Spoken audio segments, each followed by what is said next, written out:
Buenos días, mis hermanos. Dios les bendiga. Dios es bueno. Indudablemente Dios es bueno. Antes de salir de casa, yo le decía a Dios, porque no es fácil estar aquí, es un compromiso, porque no se va a hablar de la palabra de cualquiera, se va a hablar de la palabra del Señor. Amén. Y yo decía, ayúdame a hacerlo bien, no tanto para el hombre, hacerlo bien para ti, porque yo quiero mostrar tu poder y tu grandeza. Y Dios es tan bueno y tan maravilloso que desde que yo llegué han hablado, han dado hasta ejemplo de lo que yo tengo ahí en mi escritura. Y como dice la adoración, es que tu mirada puesta en mí me llena de tu paz. Y aquí, bueno, como valiente guerrera, estoy aquí delante de ti para compartir un mensaje con una iglesia entendida, porque me siento orgullosa de pertenecer a la iglesia. Jehová es mi pastor, donde hay bastantes personas que, como dicen por allí vulgarmente, que comen de la palabra de Dios, y que uno como una esponja debe ir absorbiendo un poquito para aprender cada día más. Amén. Es por eso que inicio así. Tu fidelidad es grande,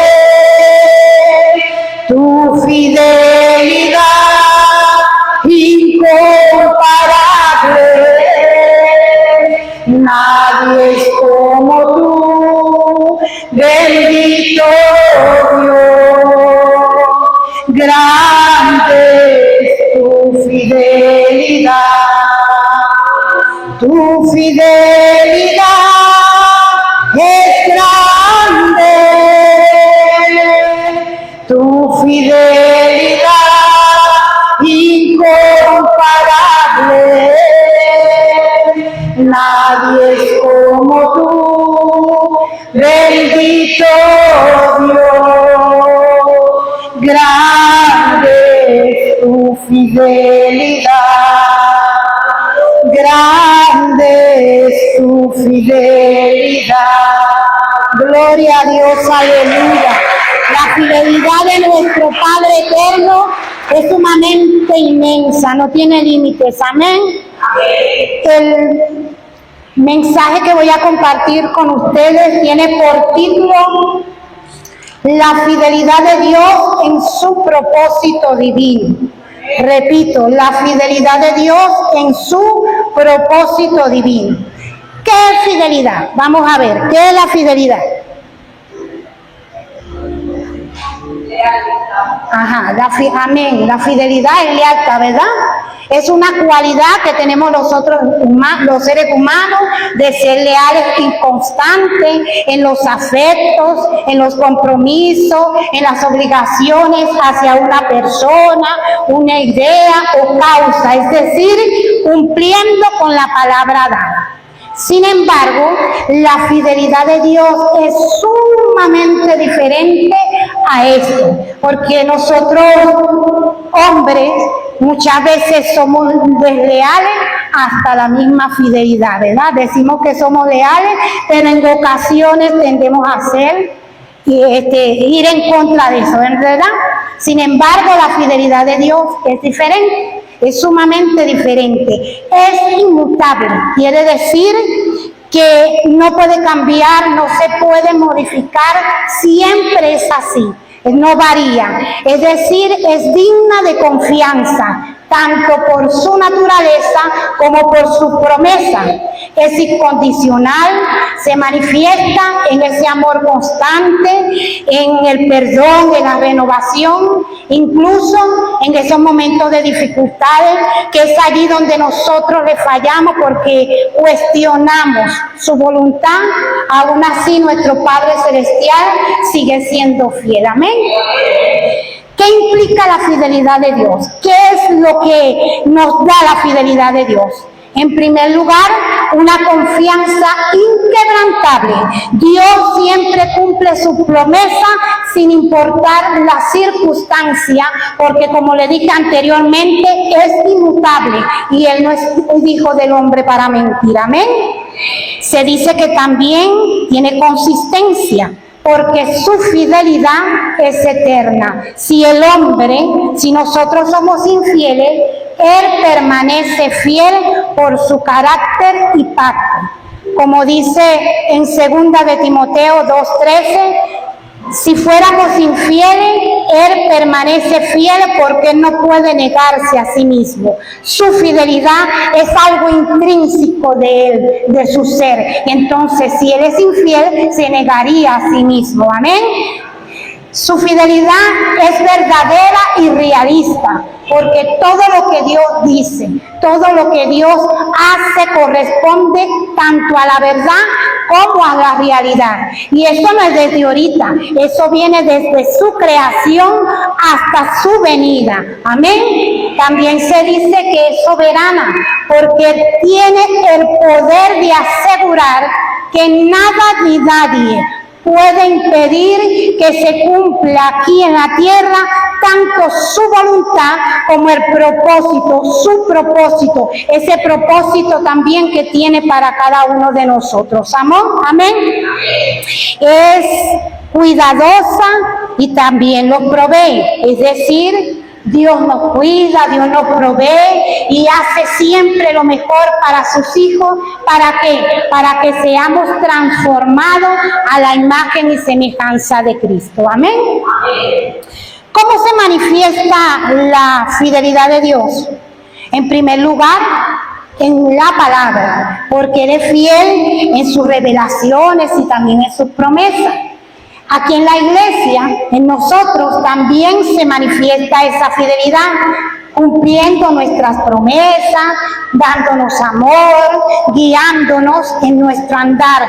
Para andar en el camino de Cristo debemos soltarnos a Él, dejarnos guiar por nuestro Padre Celestial, ¿verdad? Y algo muy importante, con su presencia activa en la vida de cada uno de nosotros los creyentes. Amén. También es fiel en la santidad, fiel para completar la obra de transformar a sus hijos. Es decir, que esa obra que Él comenzó la está perfeccionando y la va a culminar en cada uno de nosotros. Amén. ¿Y cómo debemos nosotros responder a esa gran fidelidad de nuestro Padre? Primero, teniendo confianza en que todo lo que Él nos prometió no nos va a cumplir. Amén. Teniendo esa confianza ciega, como decimos por allí, en nuestro Padre Celestial. Adorándole en todo momento y siempre dándole esa acción de gracia, porque Él lo merece todo. Amén. Y también a través de la imitación. Buscar siempre ser fieles, imitar en nosotros a ese Cristo que Él quiere que nosotros seamos, una vive ejemplo, que nuestro Cristo vive en cada uno de nosotros, ¿verdad? Para reflejarnos tanto en nuestra vida como en nuestras relaciones con nuestra familia, nuestros compañeros de trabajo, nuestros vecinos y con todos ustedes, los hermanos de la iglesia. Amén. Nuestro Padre Celestial tiene un plan mejor conocido como propósito divino. Y ese propósito divino, aunque muchos quieran, no lo va a poder detener nadie, ni siquiera la incredulidad. ¿Y qué es la incredulidad? Vamos a ver. ¿Qué es ser incrédulo? Vamos a ver.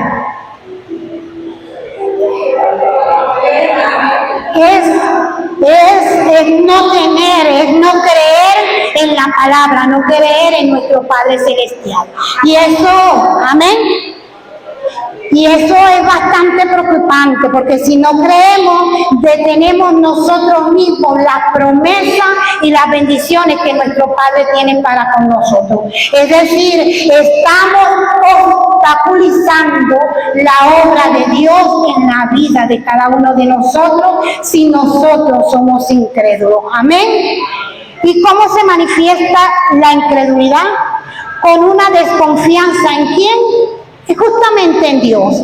Dudando de su poder, de su amor y de sus provisiones, incluso ante evidencia. Un ejemplo de eso lo tenemos con los hijos de Israel cuando tenían hambre y empezaron a murmurar, no tanto en contra de Moisés ni de Aarón, murmuraban en contra de aquel que lo había sacado de esas tierras donde habían sido esclavos. Ellos decían que mejor lo hubiese dejado allí, porque allí ellos se comían una olla, creo que estoy parafraseando, de carne, y se saciaban, comían hasta saciarse.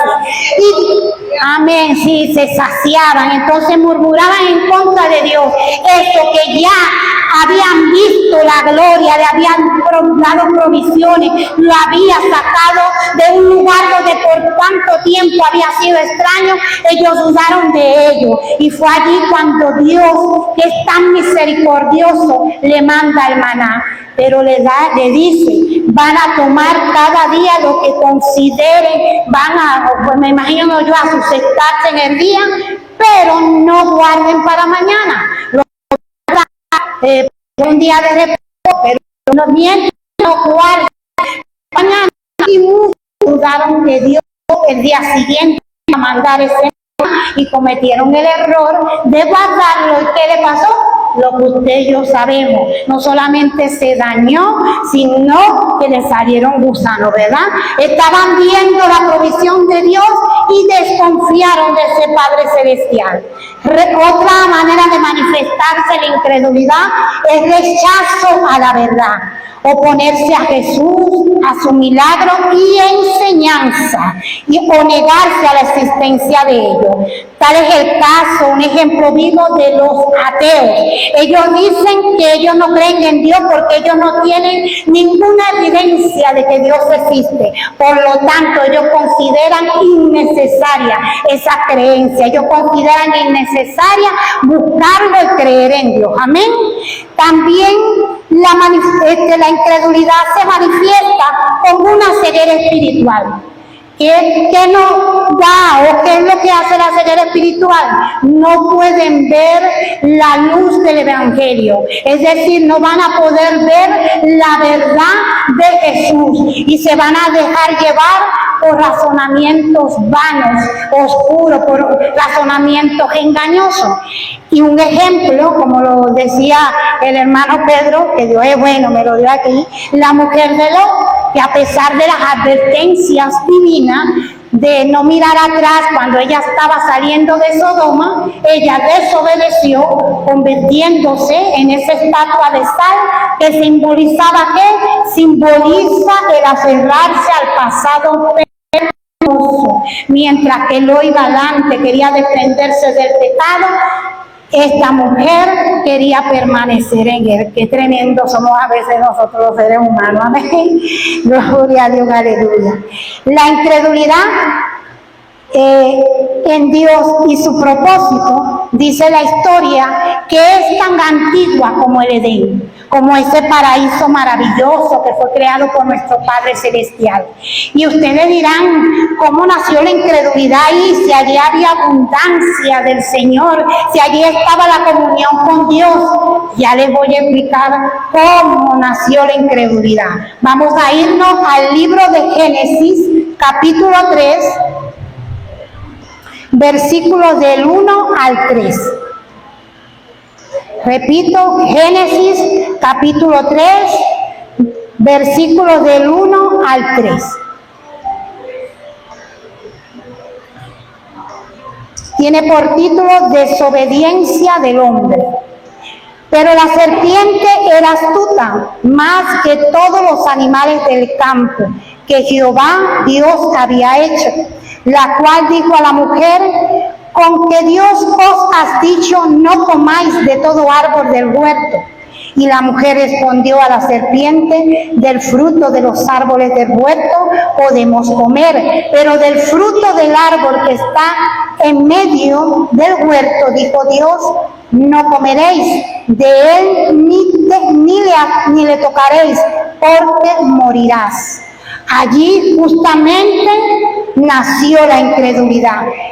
Cuando le cambió cambió un poco. Satanás allí no negó que lo que Dios le había dicho a ella, que no comiera, sino que le cambió.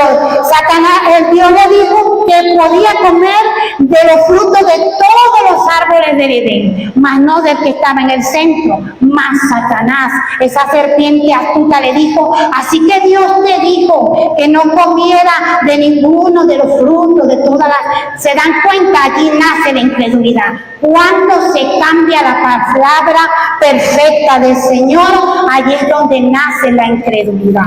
Amén. Entonces, queda demostrado que no debemos cambiar la palabra de Dios, que debemos permanecer en ella, porque todo lo contrario a la palabra de Dios es considerado una incredulidad. Amén. Como dice Pablo, la palabra en Gálatas 1:8, que lo manifestó el apóstol Pablo, dijo así: mas si aún nosotros o un ángel del cielo os anunciare otro evangelio diferente del que se había anunciado, será anatema. Investigué lo que era anatema en aquel entonces, me imagino porque estaba en las leyes, así, hermano Pedro, en la ley, ¿verdad? Entonces, anatema era una condena formal por parte de una autoridad, también se conoce como una maldición. Entonces, ¿qué quiere decir? Que si nosotros cambiamos la palabra de Dios, vamos a crear en nosotros una maldición, porque vamos a ser incrédulos al que nos creó a su imagen y semejanza. Amén. Démosles un aplauso al Padre Celestial.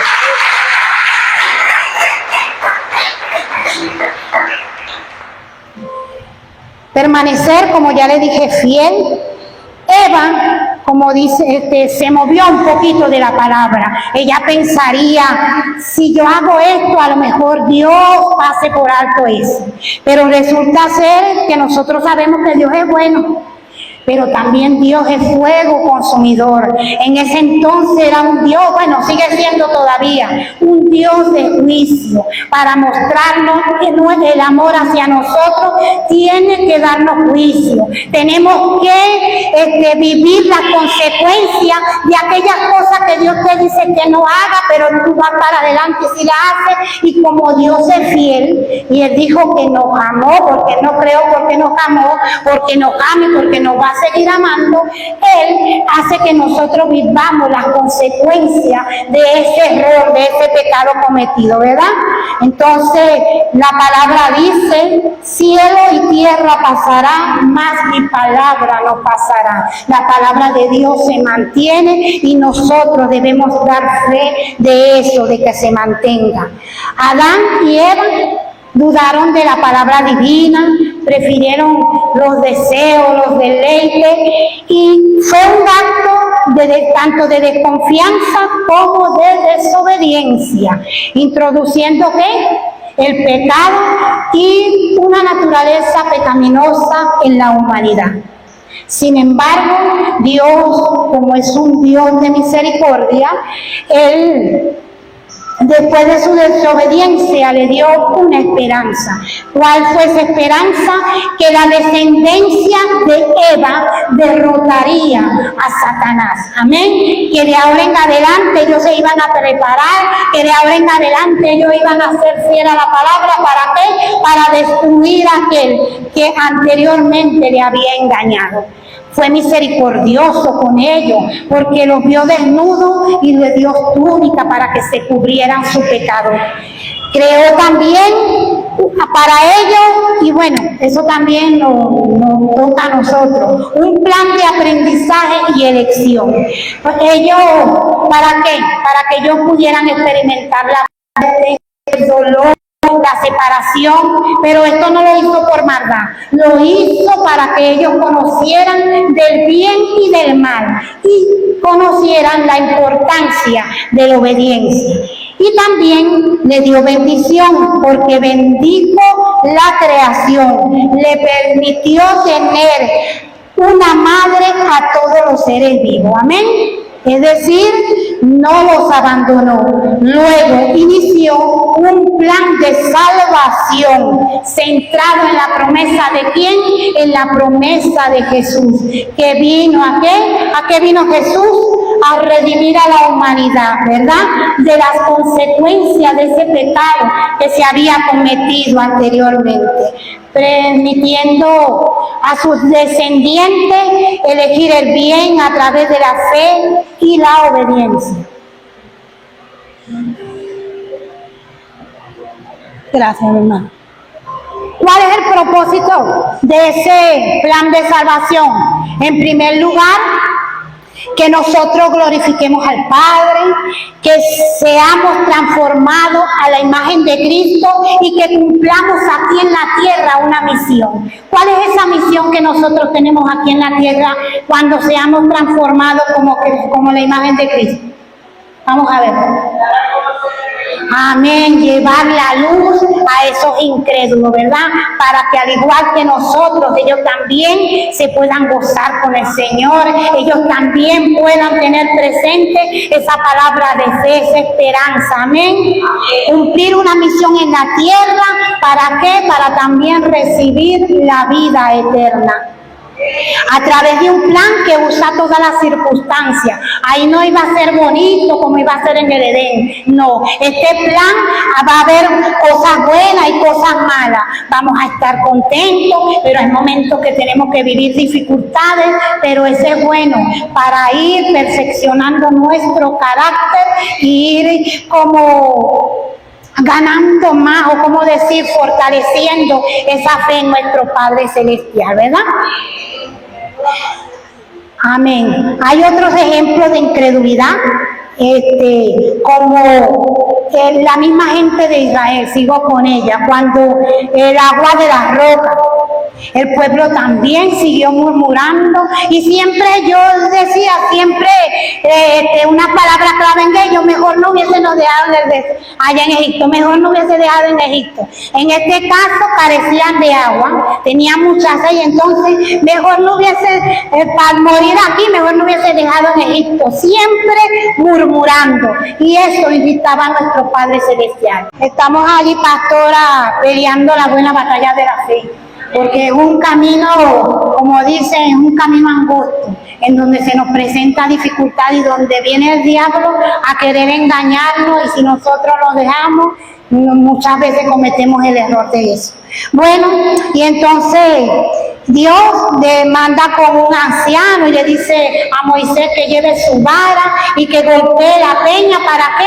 Para sacar agua. Y una vez más Dios demuestra la grandeza y el poder, y aún así ellos siguen siendo incrédulos. Amén. También tenemos la historia de Tomás, uno de sus discípulos, que no creía que él había resucitado. Él quería evidencia, como dicen por allí, ver para creer, como dice Tomás. Y es allí cuando Dios le dice, bienaventurados aquellos que no vieron y creyeron. Amén. La misma gente de Nazaret, cuando Jesús entró a su pueblo, él se quedó sorprendido de tanta incredulidad, porque no pudo hacer tal vez los milagros que él quería hacer, porque la gente, por su descendencia, no, ese hijo de María y José. Entonces esas cosas como que le hicieron sentir mal a Dios, y viendo tanta incredulidad en ellos, dice la palabra que no pudo hacer tantos milagros, porque sorprendió que del lugar donde él había nacido. Por eso será, pastora, que nace, la palabra esa, nadie es profeta en su tierra. Será eso, ¿verdad? Porque siendo él de allí, la misma gente de su pueblo dudaron tanto de él, y era lo mejor. Bueno, a lo mejor no, Dios siempre quiere hacer milagros en nuestra vida, y por su incredulidad eso lo detuvo. Imagínense tú, eso es algo muy importante. A pesar de las adversidades hay que tener fe, porque como le dije anteriormente, puede detener el trabajo de nuestro Padre Celestial en nuestra vida. Dios puede usar incluso la maldad y la incredulidad para manifestar su gloria y cumplir su propósito, pero eso no significa que esté de acuerdo con el pecado. Un ejemplo de esto es Judas Iscariote.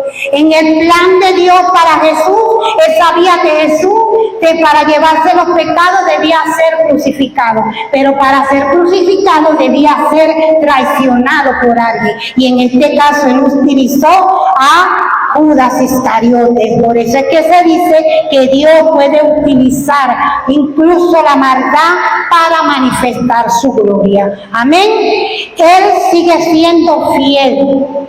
Y su plan, como le dije, no lo detiene nadie, porque su plan es eterno, porque Él es fiel a sus promesas, y no porque el hombre lo dice, sino porque eso es parte de la naturaleza de nuestro Padre Celestial.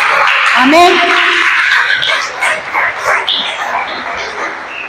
A pesar de todos esos acontecimientos, de la incredulidad del pueblo, de la incredulidad, porque también leí allí, porque esto tiene bastante material, lo que pasa es que hasta los mismos hermanos de él dudaron de él, no sé mucho ahí, pero que iba agarrando un poquito de cada cosa. Y entonces, a pesar de todas esas incredulidades, Jesús siguió aquí cumpliendo ese plan o ese propósito que Dios lo mandó en la tierra. Él siguió sanando enfermos, levantando muertos, limpiando a los leprosos. Cuando los incrédulos creían que no se podía hacer algo, Él siguió adelante y haciendo lo que tenía que hacer. Cada una de esas cosas no lo detuvo. Él permaneció fiel y obediente a aquel que lo había enviado. Amén. Su propósito divino es seguro, lleno de amor y de bien para cada uno de nosotros, ¿verdad? Porque allí tendremos la oportunidad de tener un crecimiento espiritual, siendo servidores donde en un destino eterno, manifestándose en nosotros el carácter de Cristo y la gloria de Dios. Dios sigue, no lo detiene, es maravilloso. Imagínense, después que Jesús muere, que Él resucita, ya no lo pueden ver sus discípulos, pero antes de que Él se fuera crucificado, Él se reúne con sus discípulos y le dice: yo le voy a orar al Padre, porque no lo voy a dejar huérfano, yo le voy a dejar aquí nada más y nada menos que al Espíritu Santo, esa ayuda idónea, esa ayuda maravillosa, esa ayuda divina, para que nos guíe y nos siga enseñando todas esas cosas que nuestro Jesús nos había enseñado. Amén. No estamos huérfanos, nosotros tenemos al Espíritu Santo. ¿Y dónde lo tenemos? Aquí dentro, porque nosotros somos templo y morada del Espíritu Santo. Amén. Entonces, como vengo diciendo, y hay que seguir, como dicen por allí, machacando la broma, hay que mantener la fe en la Escritura, volver a la Biblia, regresar a la palabra, no usar nuestras propias ideas para llevar un evangelio libertino. Yo voy a decir que es mejor así porque a mí me conviene, porque esto va con mi forma de ser. No, hay que dejarnos llevar por la Escritura, porque esa es la promesa de nuestro Dios. De esta manera, porque solo así, de esta manera, nosotros como iglesia vamos a hacer que la gente conozca el Dios viviente en nosotros. Amén. Que diga, como muchas veces la pastora nos habla aquí, que diga: cónchale, hermana Ana, ella es cristiana, es una nueva criatura y se ve en ella. ¿Por qué? Porque ya es servicial, porque ella ayuda, porque ella es dadivosa, porque ella tiene muchas cualidades que demuestran la presencia de Dios en su vida. Amén. No nos podemos apartar de la palabra, porque corremos el riesgo que el enemigo, que el diablo, que Dios lo reprenda, nos engañe, porque él, como se dieron cuenta al inicio, él puede, para engañarnos, utilizar parte de la palabra de Dios. Y nosotros, si somos inteligentes, no podemos utilizar parte de la palabra de Dios. Debemos utilizarla completa y hacerla viva en nuestra vida. Amén. Es decir, Él diría, yo creo que existe un nuevo nacimiento, un nacimiento de mente. Nosotros cuando venimos a Cristo cambiamos de mente, nada más. No, ¿verdad? Somos una nueva criatura en Cristo Jesús. Amén. Es decir, que la iglesia no necesita un maquillaje, sino necesita una conversión. Una iglesia que se enfoque en una transformación interna y genuina y no en una apariencia externa y superficial, enfatizándose siempre en la necesidad de un cambio de corazón, de arrepentimiento y un retorno a quién, un retorno siempre a nuestro Padre Celestial. Amén.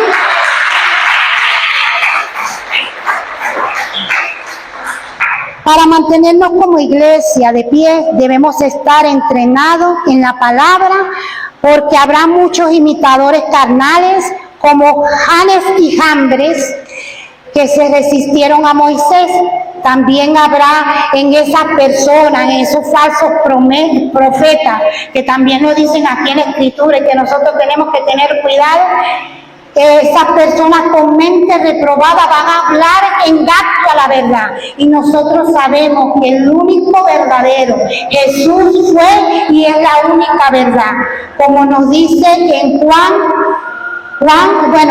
desde el 1 al 14, pero me enfoqué en el versículo 14, que dice así: y aquel verbo fue hecho carne y habitó entre nosotros y vimos su gloria como del unigénito del Padre, lleno de gracia y lleno de verdad. El único que tiene la verdad es Dios. Amén. La incredulidad, entonces podemos decir que la incredulidad, la falta de fe, solo destruye al falto de fe, solo destruye al incrédulo. Aquí vemos un ejemplo en la historia de Noé. Que Noé no era un predicador de justicia. Sin embargo, él escuchó la palabra del Señor y cuando le dijo que construyera esa arca, y él fue fiel a esa orden, construyó su arca para salvar su casa, y mientras él fabricaba esa arca, dice la palabra que él le seguía predicando a los incrédulos. Pero Dios, viendo tanta incredulidad, mandó un juicio, ¿verdad? Y es así como el mismo juicio que mató a esos incrédulos fue el mismo juicio que fue el medio, pues ese juicio fue el medio para salvar a Noé. Y esas mismas aguas que me imagino yo, ¿sí? Ahogaron a esos incrédulos, fueron las mismas aguas que hicieron flotar el arca de Noé. Es decir, que la falta de fe no destruye a Dios. Él sigue adelante en su plan. Él sigue adelante aunque no veamos. Él sigue adelante aunque muchas veces le demos la espalda. Él sigue porque sí. Él sigue porque Él es misericordioso. Y Él dice, tarde o temprano mi hija va a volver a mí, y como yo soy misericordioso, la voy a aceptar, pero también la voy a chaparrear, le voy a hacer vivir una consecuencia de haberse alejado, porque también hay algo por aquí en las palabras que dice: más vale no haberlo conocido que conocerlo y haberte alejado de él, ¿verdad? Amén. Siempre Dios lo vuelve a traer, pero lo atrae como con consecuencias, algo así, viviendo. La incredulidad no tiene valor, pero la palabra sí, como nos decía el hermano Zurita, que Dios lo bendiga, un hombre poderoso. Él nos habló que la palabra tiene valor, claro que tiene valor, porque así como la incredulidad da preocupación, la palabra nos llena de esperanza, nos llena de fe y nos mantiene de pie ante cualquier adversidad, ¿verdad? Démosle un aplauso al Señor.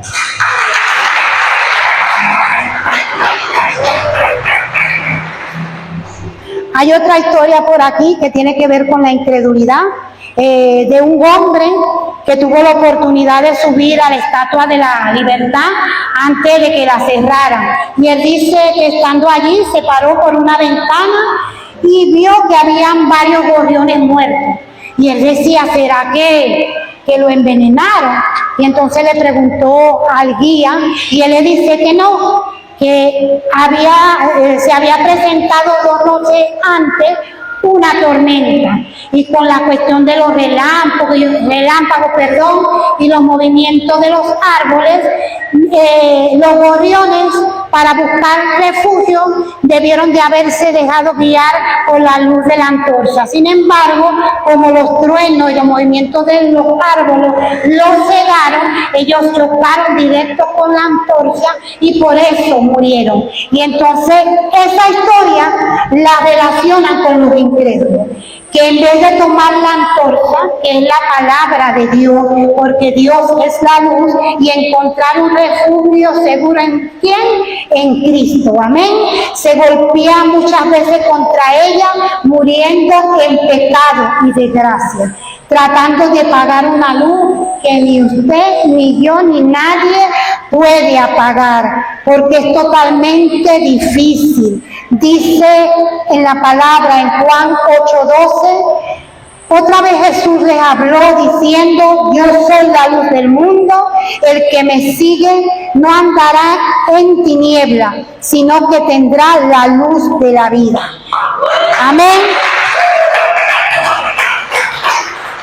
Es decir, que nosotros de una manera inteligente, cuando veamos que esa luz brille en nosotros, aunque ya brilló desde hace mucho tiempo y por eso lo aceptamos con nuestro Salvador, pero decirle a los que están allá afuera, a los que les vamos a llevar palabras, que cuando vean esa luz sean inteligentes y corran hacia ella, que no la dejen escapar, porque siguiendo esa luz es seguir los caminos de nuestro Padre Celestial. Nos dice en Proverbios 18:10, torre fuerte es el nombre de Jehová, a él correrá el justo y estará seguro. Si corremos a Jehová, que es los brazos, a sus brazos, allí vamos a estar seguros, allí no nos va a faltar ni nos va a pasar nada, amén. También en Juan 15:7 dice, si permanecéis en mí y mis palabras en vosotros, pedid lo que quieres y os será hecho. Amén. Permanecer siempre en la palabra, permanecer siempre en Él, buscando su presencia. Hermano, el propósito divino, como le dije, o le he dicho ya antes varias veces, no lo puede detener nadie porque es soberano y porque Dios es fiel a su promesa. Este plan es un plan de bienestar y no de calamidades, que nos llevará a un futuro lleno de esperanza.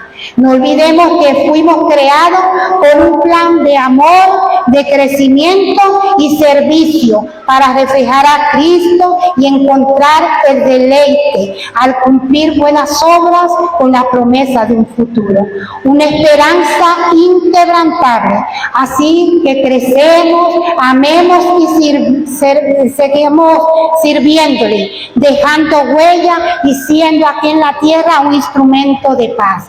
Creamos siempre en el Señor, en su promesa, y como le dije hace rato, ayudemos al incrédulo a creer, porque esa falta de fe, como se han dado cuenta, trae juicio, lo alejan de sus bendiciones, pero la gracia de Dios siempre está disponible para quienes se arrepienten y creen en Él, para que permanezca en Él su palabra. Así evitaremos, o esas personas evitarán tener un corazón endurecido, estar siempre desilusionado, estar siempre falto de fe. Vamos a llevar la luz para que ellos también permanezcan con una fe firme, al igual que nosotros. Amén. Dios nos amó, nos ama y nos sigue amando. Por eso creó un mundo perfecto, nos creó a su imagen y semejanza. A pesar de que hubo esa falla, de que nosotros pecamos, Él en su infinito e inexplicable amor siguió con su propósito divino, para que cada uno de nosotros pudiéramos disfrutar de Él. ¿Qué debemos hacer nosotros? Seguir creyendo en Él, honrándole, siempre dándole primer lugar y peleando, como dije hace rato, la buena batalla de la fe. Amén. Entonces, para culminar estas palabras, abracemos, ¿no? Porque me incluye allí, abracemos la fe, aunque el camino sea difícil, porque Dios nos sostiene y nuestro destino final es la plenitud de su presencia. Así que confiemos, vivamos y amamos, porque mi propósito, su propósito, es un propósito sagrado. Amén. Vamos a levantarnos para estar orando. Gracias, Padre, te doy el día de hoy por tu fidelidad, Padre amado de la gloria, por haberme permitido, Señor, compartir este mensaje con mis hermanos y hermanas, Padre de la gloria. Sea usted, Señor, ayudándonos para permanecer firme en la fe, Padre amado de la gloria, para que tu misericordia nos siga cubriendo día a día y permanecer firme y fiel a tus caminos, Señor. Te pedimos por cada hermano, Padre amado, para que los ayude, para que también esa fe se mantenga constante, Señor, para que tu propósito divino se cumpla en cada uno de ellos. Te pido también por mi pastora, Padre amado, para que con ese propósito que usted la llamó aquí en la tierra, Señor, usted cada día la siga perfeccionando y siga llevando esta iglesia adelante, Padre de la gloria. Te pido también por nuestra patria Venezuela, sánela, Señor, que sea haciendo la voluntad de usted en ella. Te lo pedimos, Señor, en el nombre poderoso de Jesús. Y vamos a cantar a nuestro Padre, vamos a adorarle con acción de gracia como el